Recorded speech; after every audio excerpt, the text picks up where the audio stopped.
Hema committee റിപ്പോർട്ടുമായി ബന്ധപ്പെട്ടുകൊണ്ട് അഭിനേതാക്കളുടെ സംഘടനയായ അമ്മയിലെ ഔദ്യോഗിക പ്രതികരണം വന്ന മണിക്കൂറുകളാണ് കടന്നു പോകുന്നത്. ജനറൽ സെക്രട്ടറി സിദ്ദിഖാണ് മാധ്യമങ്ങളോട് സംസാരിച്ചത്. ശ്യാംകുമാർ ചേർന്നുണ്ട് ഏറ്റവും പുതിയ കൂടുതൽ വിവരങ്ങളുമായി.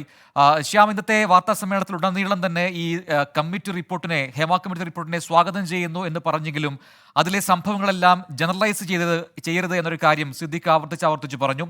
അതിനെ സാമാന്യവൽക്കരിക്കുന്നത് ശരിയല്ല എന്നുകൂടി പറഞ്ഞു. പക്ഷേ അതേസമയം തന്നെ അതിലെ പ്രധാനപ്പെട്ട ആരോപണങ്ങൾ അതെല്ലാം ഒറ്റപ്പെട്ട സംഭവങ്ങളാണ് എന്ന് പറയുന്നു. പാർവതി തിരുവോത്ത് അടക്കം പറഞ്ഞ കാര്യങ്ങളെക്കുറിച്ച് യോജിപ്പില്ല എന്ന് പറയുന്നു. അങ്ങനെ ഒരു തൊഴിൽ നഷ്ടം ഉണ്ടായിട്ടില്ല അതുമായി ബന്ധപ്പെട്ടുകൊണ്ട് എന്ന കാര്യങ്ങൾ പറയുന്നു സിദ്ദിഖ്. ഒപ്പം തന്നെ ഈ പവർ ഗ്രൂപ്പുമായി ബന്ധപ്പെട്ടുകൊണ്ട് അങ്ങനെ ഒരു ഗ്രൂപ്പ് ഉള്ളതായി തനിക്ക് അറിയുകയേ ഇല്ല എന്ന് പറയുന്നു. 40 വർഷമായി ഈ ഇൻഡസ്ട്രിയിൽ ഉള്ള ആളാണ്, പക്ഷെ തനിക്ക് അങ്ങനെ ഒരു ഗ്രൂപ്പിനെ കുറിച്ച് അറിയില്ല എന്ന് സിദ്ദിഖ് പറയുന്നുണ്ട്. മറ്റൊന്ന്, ഈ ഇന്റേണൽ കംപ്ലയിൻസ് കമ്മിറ്റിയാണ് അങ്ങനെ ഒരു സംവിധാനം ഉണ്ടാക്കേണ്ടത്. ഒരു തൊഴിലിടത്തിന്റെ ഉടമ എന്ന നിലയിൽ അത് പ്രൊഡ്യൂസറാണ്, നിർമ്മാതാവാണ്. അതിൽ ഞങ്ങൾക്ക് എന്ത് ചെയ്യാൻ കഴിയും എന്നാണ് ഈ മുതിർന്ന അഭിനേതാവ് കൂടിയായ സിദ്ദിഖ്, സംഘടനാ ജനറൽ സെക്രട്ടറി ആയ സിദ്ദിഖ് ചോദിക്കുന്നത്. അപ്പോൾ ഈ റിപ്പോർട്ടുമായി ബന്ധപ്പെട്ടുകൊണ്ട് ഒരു വിവാദത്തിനും ഇല്ലാത്ത രീതിയിൽ ഇങ്ങനെ ഒഴിഞ്ഞു പോകുന്ന ഒരു മറുപടി അത് തന്നെയല്ലേ ഉണ്ടായത് ഉടനീളം ഈ വാർത്താ സമ്മേളനത്തിൽ? ശ്യാം, തീർച്ചയായും. കാരണം കഴിഞ്ഞ ദിവസങ്ങളിൽ ഉൾപ്പെടെ അമ്മയിലുണ്ടായ ആഭ്യന്തര തർക്കങ്ങൾ അത് രൂക്ഷമാകുന്നതിന്റെ ഏറ്റവും വലിയ ഘട്ടത്തിൽ എത്തിയപ്പോഴാണ് അമ്മ ഇന്ന് വാർത്താ സമ്മേളനവുമായി രംഗത്തെത്തിയത്.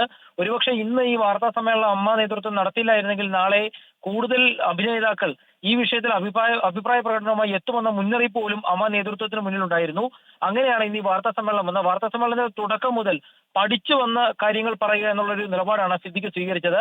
എന്തു പറയണമെന്ന് ആഗ്രഹിച്ചു വന്നോ അതിനപ്പുറത്തേക്ക് ഒരു വാക്ക് പോലും പറയില്ല എന്ന് ഉറപ്പിച്ച രീതിയിലായിരുന്നു അമ്മ നേതൃത്വം എത്തിയത്. പവർ ഗ്രൂപ്പിനെ കുറിച്ച് ഇത്രയും സീനിയറായ സിദ്ദിഖിനെ പോലെ ഒരു നടൻ അങ്ങനെ ഒരു ഗ്രൂപ്പേ ഇല്ല എന്ന് പറഞ്ഞിട്ട് അതിന് ഉദാഹരണം പറഞ്ഞത് മുൻപ് സിനിമയിൽ രൂപീകരിച്ച ഹൈ പവർ കമ്മിറ്റികളെ കുറിച്ചായിരുന്നു. അതും ഇപ്പോൾ നിലവിലില്ല എന്ന് സിദ്ദിഖ് തന്നെ പറയുന്നു. പിന്നീട് സിനിമയിൽ അത്തരത്തിലൊരു സംവിധാനത്തിന് നിലനിൽപ്പ് ഉണ്ടാകില്ല, സിനിമയിൽ നടീനടന്മാരെ ആർക്കും വിലക്കാൻ സാധിക്കില്ല എന്ന് സിദ്ദിഖ് പറയുന്നു. അപ്പോൾ നടി പാർവതിയുടെ കാര്യം നമ്മൾ ചോദിക്കുമ്പോൾ അതിനോട് തനിക്ക് യോജിപ്പില്ല, പാർവതിക്ക് അങ്ങനെ അവസരങ്ങൾ നഷ്ടപ്പെട്ടിട്ടില്ല എന്ന് പറയുന്നതും അതേ സിദ്ദിഖ് തന്നെയാണ്. ഏതായാലും ഒരു ചോദ്യങ്ങളോടും കൃത്യമായി പ്രതികരിക്കാതിരുന്ന അമ്മ സംഘടന നേതൃത്വം ആകെ ചെയ്തത് ഹേമ കമ്മിറ്റി റിപ്പോർട്ടിനെ സ്വാഗതം ചെയ്യുകയാണ്.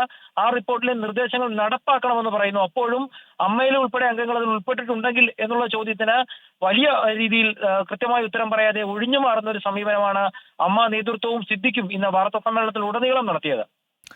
വ്യക്തമാണ്. ശ്യാംകുമാറാണ് വിശദാംശങ്ങൾ നൽകിക്കൊണ്ടിരിക്കുന്നത്. എന്തായാലും അതിനുശേഷം ഇപ്പോൾ സാംസ്കാരിക വകുപ്പ് മന്ത്രി അടക്കം പറഞ്ഞ കോൺക്ലേവിനെ കുറിച്ച്, അത് ഏത് രീതിയിലാണ് സംഘടിപ്പിക്കാൻ പോകുന്നതിനെക്കുറിച്ചും വ്യക്തമായ ധാരണയില്ല എന്നുകൂടി അമ്മയുടെ ജനറൽ സെക്രട്ടറി സിദ്ദിഖ് നേരത്തെ പ്രതികരിച്ചിരുന്നു.